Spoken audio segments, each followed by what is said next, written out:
The Lexus RX saw most of its major changes last year for the 2023 model year going into the new generation. A lot of that's going to carry over here to the 2024 model year, and then they added the 450h plus the plug-in hybrid version.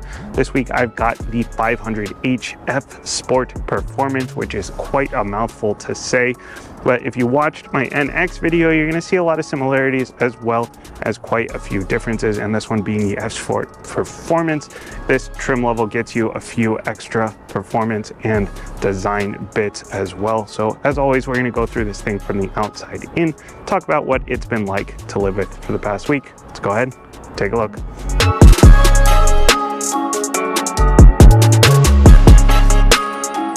Underneath the hood here, we do have the hydraulics.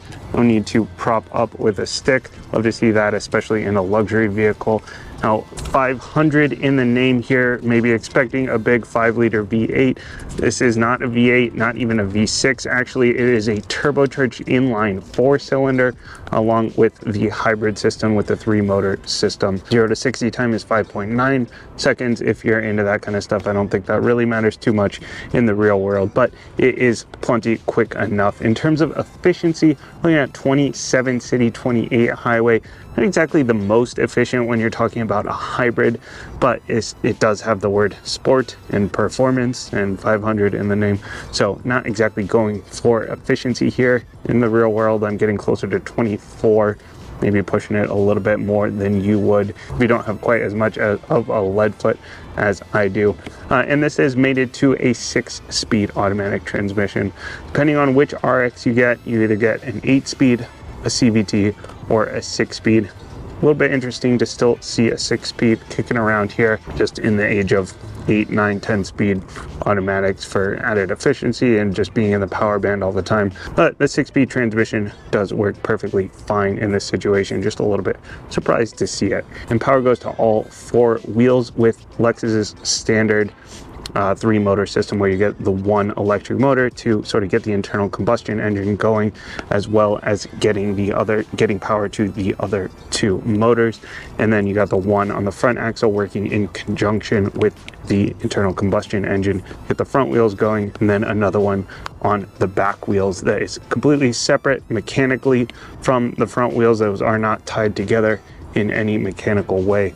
But the back wheels will sort of get involved as needed. It's going to be front wheel drive most of the time. Once you go into sport mode, then it'll use the back wheels a little bit more often. And as you're exiting corners, it'll get even a little bit more rear biased as well. But most of the time, it's going to function as a front wheel drive car, or primarily front wheel based car. From the side, we're looking at 192.5 inches of overall length, about 9 inches longer than that NX I was in a couple of weeks ago, so pretty significant in terms of the size difference there. The wheelbase is also much longer here, 112.5 inches, definitely gonna help with that ride quality, help with that sort of luxury feel, but these are much bigger wheels on this one. This one actually has very aggressive 21s, since we are in the F Sport Performance. If you get one of the other trim levels, you're going to get smaller wheels. This one has the big aggressive 21s in either black or gray, and those are typically wrapped in Michelin Pilot Sport 4 summer tires. Just a pretty aggressive tire, again, for a luxury vehicle like this. That's sort of your go-to street performance tire. But this particular one is sitting on Bridgestone all seasons, and luckily here we don't have run flats, though. A lot of people commented on that NX video about the run flat tires. This one does not have run flats, and it does have a spare tire in the back, so good news there for that one. We got the black mirrors for the F Sport, integrated turn signals, heated, auto dimming, power folding, auto folding when you park or lock. We got the camera view down here, since this one does have the panoramic 360 view optioned on it. This dark chrome surround here around the windows is part of the F Sport Performance pack. Really like the look here. This color, this copper crest color, is really growing on me, and with the dark chrome, it looks really nice here. Nice black trim along the door handles here as well. These are touch to lock. as you see, folding mirror and touch to unlock on the inside, both front and back. Got the black roof rails, we got the F Sport logo. Really actually pretty nice looking design here from the side. Love this sort of contour up through here, around the wheels as well. Really nice looking car from the side. Love this pattern through the taillights here as well. On the front end here, we got the standard gigantic Lexus grille thing going on. The gloss black and this pattern are specific to the F Sport though. Do have the front camera here, since this one does have that full 360 view on it, and the front collision warning and all of that, as well as the parking sensors going across the front here. Lots of real cooling going on through here, real venting on the sides though. This is fake, this is all for looks. Then here we do have the fog lights. We got some of this black trim, some silver trim, like the looks of that. We got the triple LEDs on this one here. I love to see the triple LEDs because those also have the adaptive, the cornering lights for nighttime. Really great visibility.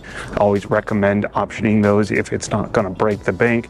Otherwise, you get the bi LEDs and those don't get the cornering feature, but very good visibility at night with these lights. Auto high beams as well. LED daytime running lights, LED fog lights in here as well.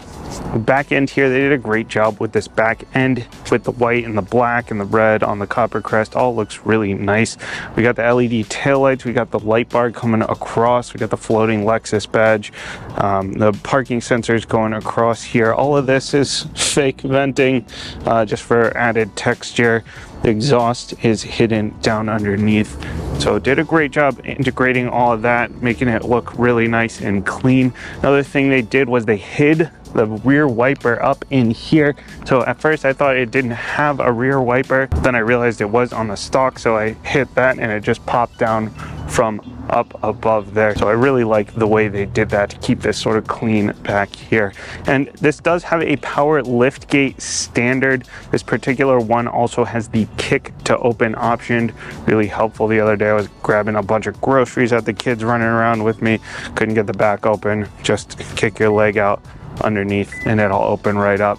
And you can actually option that along with the tow hitch, the towing package, which will give you 3,500 pounds of towing. This one just has the standalone kick option though. Tons of space in here, just under 30 cubic feet of space. We got the speaker back there. We do have buttons here to knock down the back seats. We got a 20-40-20 split on the back seats, but they are easy to knock down with buttons. Love that, so you don't have to go through pulling on them. Got some hooks all around. We do have the 120 volt option in this one, so we got that over here to the side. And as I mentioned, we do have an actual spare down under here, as well as the jack. So definitely love to see that. Privacy cover standard as well, and then pop the button right there to close. Now if you don't have that kick sensor option, then of course you can still use the key. You do have that just push to hold right there. Again, as I mentioned, that power lift gate is still standard. Note that that is really the only thing you can do with this. You can lock, unlock, panic, or open the back here. If you want remote start, you got to use the digital key, you got to use the app. It is not on the key itself. There's also an advanced park with remote access that you can use through the app, but you have to option that advanced park with remote. This one just has the advanced park. When you're inside the car, you can activate it. On the inside here, there are a lot of options going on, so I'll tell you what is standard and what in here is optional as I go through. Most of this is a very nice interior, very well laid out, very easy to use. There are a few things that are kind of not my favorite here. If you watch the NX video, you're probably going to hear a lot of similarities, but we'll go through everything here. So we've got the F Sport seats. Because this is the F Sport always in all of the Lexus vehicles gets the different seats. These are a little bit more aggressive with the more aggressive bolstering. You got some bolstering on the sides as well. They're still power adjustable, they're heated, they're ventilated. We've got the lumbar support that's power adjustable as well. These are pretty comfortable. I like these a lot. Some people might find them a little bit too tight. The bolstering, if you're on the bigger side, the bolstering might get into your kidneys here a little bit. So definitely want to check out the seats if you are on the bigger side. But Personally, I definitely like these seats a lot. Leather wrap steering wheel feels great. This is heated, but only heated because of the cold weather pack. That cold weather pack also includes the windshield wiper de-icer, but I'm glad that this has this on this sleety, snowy week here. You have 3 settings here, a 1 and a 2 and an auto for the heat, and those settings will stick when you turn the car off and turn it back on again later. Love that, very convenient. Now the steering wheel, we've got the F Sport logo here. Now I don't love the sort of haptic things we got going on here on the steering wheel. It's the same thing with the NX. I didn't love it there either. The one sort of saving grace here is the fact that you won't accidentally hit something, like you won't engage something or actually activate anything if you put your fingers on here. It's really just arrows for getting around the menu, and then if you want to activate something, you do actually have to press down on it. It's just a little bit annoying using these sort of haptic things when it could have just as easily just been buttons, but you do have a little bit more access here, I guess, to more things, because you can go through different menus here and it shows up in your heads-up display. But again, it could have been something in the gauge cluster menus that you cycle through in the gauge cluster. It's not really a problem that needed to be solved. The other thing is, if you want to cycle through menus on the gauge cluster, then you do have to use these heads-up display menus in order to cycle through that. It's a little bit strange. It'll tell you what the name of the menu is, but then you have to look down here to actually see which menu it is and what it looks like. There's a little bit of a disconnect here. I'm not really sure why that is a problem that we're solving when it didn't really feel like it needed to be solved. Outside of that, gauge cluster is nice as well. It's clear, the colors, the color choices and everything, where they put all the information, it's got just enough information. It's not super cluttered. It's easy enough to figure out what you need to figure out in there. Your coolant temperature, your fuel economy, whether you're using power or you're charging, what's going on with the energy system. You can sort of cycle through a few different things. Some of your driver's assist features are in here as well. Got a few different menus you can cycle through, but again, you have to use the heads-up display in order to cycle through those. This little bar on top here we will talk about a little bit during the drive. That's for the driver monitor. You got some buttons down the side here for your memory seats. These are memory seats. Standard, that is not part of any package or anything.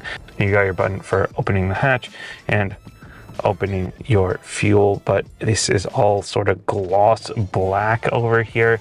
That was one of my problems with the NX. So this car starts at 63 grand and it has $10,000 in options on it, and we still have this gloss black with these sort of cheap plastic feeling buttons over here, and you just get fingerprints and dust. And I think for 70 grand everything should feel like it's pretty premium.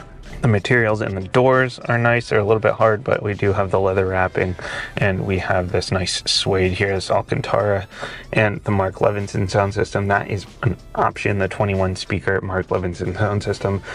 Otherwise you get the 12 speaker. That is an expensive option. It's $2 grand if you want to include the big infotainment with it, but it's worth it if you're an audiophile. You definitely want that Mark Levinson sound system.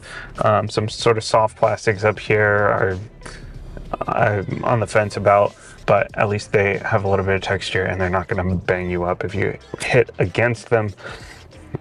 The infotainment I mentioned, giant 14-inch screen. Usually we would get a 10-inch screen, or 9.8 if you want to get exact. This is the latest Lexus Toyota system. Nice and easy to use, nice and quick. And there are really only a couple of menus over here that you're going to use very often here. You can set all your vehicle settings, all your safety settings. You can turn your safety settings on and off. You've got ambient lighting with different sort of themes going on in here. You've got Android Auto, Apple CarPlay, both wireless through here. I love to see that. The climate is all through here, other than the knob for turning your temperature up and down. It's dual zone climate here.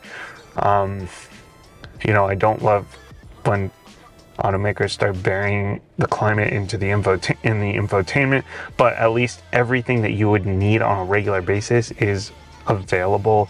Your HVAC controls are all down here at the bottom. Your seat settings are all down here at the bottom.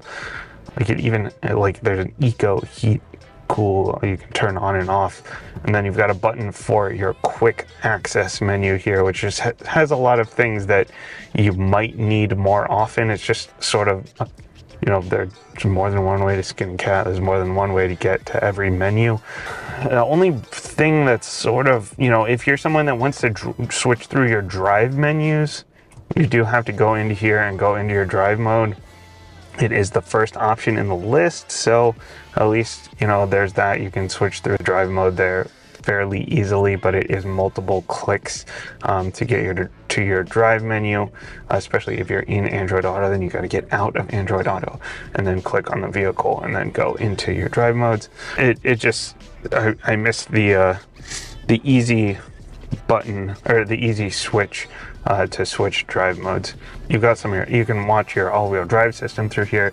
You can watch the energy flowing between the batteries and between the battery and the motors and the wheels through here. It's it's got a lot of information in here. It is fairly easy to navigate. I just wish some of the stuff maybe was pulled out of here. And underneath, we got a little cubby in here, a little rubber cubby. Got some USB-Cs. We got buttons for your park assist as well as your 360 view monitor here, your camera view, because this one does have the convenience package with all the 360 camera, with the 360 camera view as well as the backup camera, so you can get to that easily.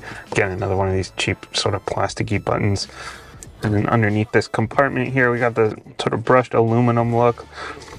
Underneath that, we've got your wireless charger down there. That one is standard here for the 500. You've also got a little rubberized compartment down under there. USB-A, USB-C, 120 down there. Shifter here is your standard Lexus sort of low impact thing going on here. I like what they're doing there with that. Traction control, your auto hold, your cup holders here. Nice little feature. You can actually move this cup holder up and down, so if you've got a bigger cup, you can get it out of the way and actually make this into a bigger cup holder, and it's rubberized down there at the bottom, so that's a pretty nice little touch there. A little bit of extra space in here. It is cloth covered there. And the door, nice thing in the door, can actually fit a Nalgene. That is like an underrated feature, but I love it when I get into a car where I can fit my whole 32-ounce Nalgene in there. We got the digital mirror on this one. This is an option that is not standard for the 500. It's something that I do really generally like. I like it more in like big trucks or sports cars, things that generally have bad visibility, because this car actually has pretty great visibility overall anyway. But if you have somebody sitting in the middle a lot in the back and they're kind of blocking your view, or if you just want a little bit of extra peace of mind with that better visibility, you get the digital mirror where you get an unobstructed view out the back of the car. We do have the giant glass pano roof here. This one is an option that is not standard. There is a moonroof, power tilt and slide moonroof that would have been here if it weren't for the pano glass roof. But I love the nice big glass roof. Then my kids in the back get a little bit of extra space back there. They've got their own vent back there. They've got USB ports back there. They've got heat and ventilation. That is an option that is not standard. Got the center cup holder with an extra little compartment in the middle. It does a little bit of a Transformers thing going on in there. They've got 37.4 inches of legroom back there. A little bit on the tight side for something this big. You consider even the RDX is like 6 inches smaller than this and has 38 inches of legroom, though those measurements don't always tell the whole story. But I fit fine back there. Forward-facing seats are going to be fine back there. Rear-facing seats are probably going to be okay, as long as you don't have someone super tall in the front here. But generally here, really, really nice interior, nice place to be. Oh, and we've got these nice little door handles here with the little push button like we had in the NX. It does take some getting used to, pushing a button to open a door rather than pulling, but it is another one of those sort of low impact things. Really makes it a lot easier to open the door, and we've got a nice rubberized interior here to grab onto. Really a nice interior, well thought out. I just really don't love the gloss black and the sort of plasticky buttons. I feel like for 70 grand, 73 grand, that this one's optioned out to, there really shouldn't be this sort of gloss black plasticky stuff. But outside of that, everything in here is really, really nice. So I've been driving this RX around for the last week, and as always, YouTube is not paying my bills, so I am actually doing normal things that you will probably be doing if you buy this car, like commuting to work, city, highway, dropping my kids off at school, taking the family around, you know, typical sort of stuff that you would do if you were to buy this car. Now there's sort of a lot to unpack here. We have the original luxury crossover here in the RX. It has a Lexus badge. It needs to be comfortable. It needs to have these luxury features, these safety features, these driver's assist features. But it also has 500 in the name, which typically means big engine, big power.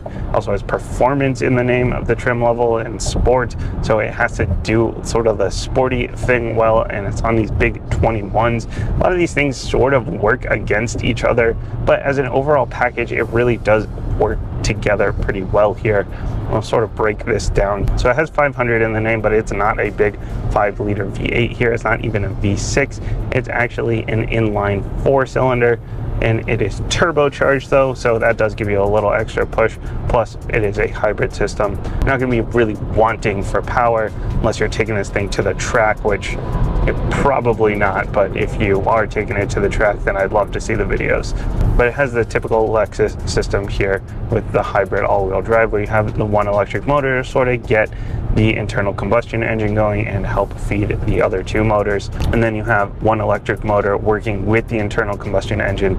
Then you have another electric motor for the back wheels. So most of the time, this is going to be a front-wheel drive car, but the back wheels will get involved as needed. Or if you put it into sport mode, then the back wheels will be involved a little bit more often. But having that hybrid powertrain, it means that you don't really have to deal with things like turbo lag quite as much.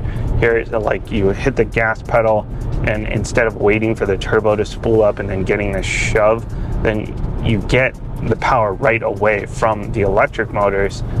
And then when the internal combustion engine is ready, when the turbo is done spooling up, then you get that, then you get the power from that, and it's a little smoother than if it was just a turbocharged engine. Now, speaking of the wheels here, the back wheels actually in this one will steer. This has rear steer when you get the F-Sport Performance. That is the only way to get rear steer on this car, actually. So your front wheels will steer as normal, but your back wheels can go up to 4 degrees either with or against the front wheels. So 4 degrees doesn't sound like a whole lot, but it really does help sort of keep you more planted when you're going through big sweeping curves, and it helps tighten up your turning radius quite a bit when you're going through smaller, more tight sort of spaces. And it helps tighten that up, not even just by a little bit, like by quite a bit. The turning radius is shorter by about 1.5 feet, a little more than 1.5 feet. As compared to the other versions of the RX, so it is pretty significant. But where it's really going to shine most of the time is when you're on these big sort of sweeping curves. It'll just keep you a little bit more settled. It'll keep you a little bit more planted, and you won't feel as much roll. You'll feel a little bit more confident going through those curves. Now, we are on these big 21-inch wheels, which is really fighting against that comfort. If you want a comfortable, soft ride, you want the smallest wheels possible. You don't want 21s, but it still manages to ride very, very well. And it still does have 112-inch wheelbase, which is quite long. So it really does ride pretty softly here. And it's even got the F-Sport tuned suspension, which is a little bit stiffer than the regular suspension, but it has the adaptive variable suspension, so you can adjust it Even if you do put it in like the tightest settings, in the sport mode setting here, it really doesn't get super harsh. I've said this before, Lexus doesn't know how to make a harsh ride, and so even in sport mode it's not really harsh, but in normal mode it will ride better. It's not super noticeable unless you're on like a really rough road, but there is a difference. And those wheels are wrapped in all seasons here. You can get Michelin Pilot Sport summer tires, which are like the go-to street performance tire. Feels a little bit aggressive for an RX, but again, RX with the word performance in the trim level name. If you want that extra grip, go for it. You know, get the Pilot Sport 4S tires, but just remember to swap those out when the temperatures start to get cold. This particular one is on all seasons, and these tires, you know, they are a little bit loud. If you get the PS4s, those are going to be pretty loud as well, but it has been pretty wet here as well, so that's sort of working against us here a little bit with the noise. I expected it to be a little bit quieter in here, just with this being an RX. But if you really want quiet, if you really want smooth, drop the wheels down, get some quieter tires. But then again, you're probably not getting the performance trim level if what you're going for is maximum comfort and maximum and best ride quality. All right, let's talk about safety and driver's assist. So this has the Lexus 3.0 system, which is the latest Lexus system for safety and driver's assist, and it is very, very good. There are a few things here that are optioned. The convenience package adds the front cross traffic, the panoramic view monitor, and the traffic jam assist. I feel like the traffic jam assist at this price point should probably be standard, but the safety systems here, the driver's assist systems here, it's a bit of a mixed bag. So I've said the lane keep assist here, the lane tracing system, as well as the radar cruise for the 3.0 Lexus and Toyota system work well. It is true here as well. You know, it's a good system. It will keep you well centered in your lane. It has a curve control feature, which will actually slow you down quite a bit in the curves as well.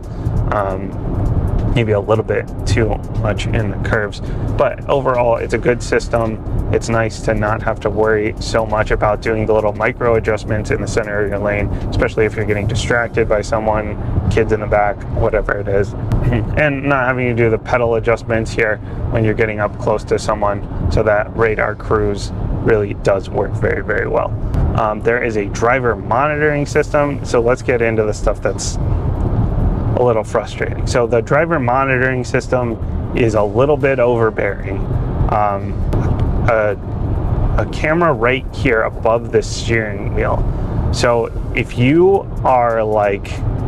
have that covered for any reason, maybe you got a little bit lazy and you put your hand in front, so you're driving, you know, at 12 o'clock or something, then it's going to yell at you like, hey, driver's not paying attention, I can't see the driver. There have been times where I was looking straight out the window, or I like looked off, you know, to the side slightly or something, so I was going to change lanes, and it yelled at me that I wasn't paying attention. So that system got a little bit annoying, so I did go into here into the infotainment and disable that. Good news is you can disable it. Bad news is you do have to fully stop. You have to pull over and stop somewhere and put the car into park in order to disable that. There is a proactive drive assist feature also. So in the NX video, I complained that the brakes were a little bit over boosted or a little bit over assisted, and it seemed to be a little inconsistent. So it turns out that that is the proactive drive assist feature, which is exactly what it sounds like. It's going to try to be proactive in avoiding problems. If you start to get too close to someone on the side, it'll try to shove you back a little bit. If you start to get too close to someone in front of you, then it'll start to brake for you, and it'll help with the brake. So that's what the issue was there. It almost feels like a one-pedal driving system. If you've driven any EVs, once you start to get close to someone, it'll start to brake for you a little bit. It's a little bit of a strange sensation at first. In an EV, when you're doing it all the time, it kind of makes a little bit more sense. in this situation, I feel like, again, it's a little bit too overbearing. It's coming on a little bit too often. It's a little bit too proactive here, and I'd rather control the brakes myself. But again, you can turn that off. The rest of the safety systems do stay out of the way pretty well here. I haven't really, once I turned off the proactive drive assist and the driver monitoring, everything else has really stayed out of the way really well, and has only sort of come on when I needed it. So good job with everything else. Now, speaking of brakes, actually, we do have different brakes in this one than are in the regular RX. The rest of the RX is going to get the 2-piston brakes. This one gets the 6-piston, so much bigger brakes up front, a little bit of extra stopping power. Even though, a lot of times if you're making a car faster, then you do want those bigger brakes, and that makes sense here. Though this thing is still, it's not a powerhouse, it's not a race car, but it is always nice to have a little bit of extra brakes there. Now, for the fuel economy, I mentioned that the hybrid powertrain really helps with the turbo lag. It helps with the power. This one is not exactly tuned for efficiency. You have eco, normal, and sport mode, as well as a custom mode. Even if you put it into eco mode, you're not really doing a whole lot in terms of saving fuel here. I've been in normal mode most of the time, mixed city highway driving, and I'm getting about 24 miles per gallon. Not exactly the biggest numbers when you're talking about a luxury crossover here, but again, it's a trade-off with the performance. I just wish you could get a little bit more out of that fuel economy, but then again, maybe that's my driving. If you're getting better fuel economy out of yours, definitely let me know. And an overall driving experience here, a lot of things sort of working against each other, but it works out pretty well in the end here. Leans a little bit more performance oriented than the normal RX without really sacrificing too much.